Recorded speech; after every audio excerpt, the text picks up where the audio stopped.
Knew that the day of 14th of August, names of people like Muhammad Ali Jinnah and Allama Iqbal are always written in golden word in the history of Pakistan.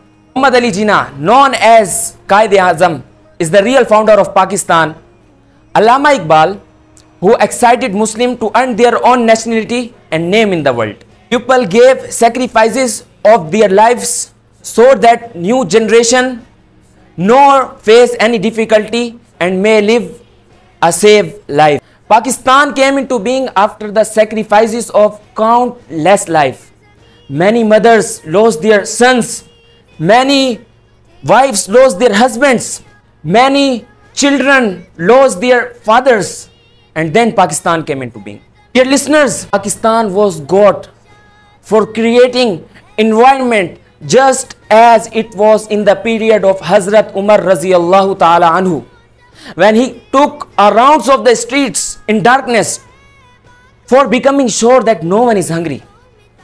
Pakistan was God for creating environment where ladies will come outside by covering their bodies as it is ordered in the Holy Quran. Pakistan was God for creating environment where males like Hazrat Hussain Raziyallahu Ta'ala Anhu may born, will offer prayers and read Holy Quran, whether their necks may separate from their bodies. The father of nation, Qaid-e-Azam, said for people of Pakistan that in Ziyarat, in his address, that making of Pakistan was a difficult task and I could never have accomplished it alone.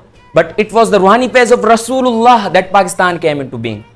And now it is the responsibility of every Pakistani to make it an example of Khilafat-e-Rashida, Ziyarat 1948. We must celebrate 14 August as it is our Independence Day. We must celebrate 14 August by thanking to Almighty Allah, by going to mosque instead of celebrating this day in music. May Allah give success to Pakistan. Pakistan Zindabad, Pakistan Taindabad.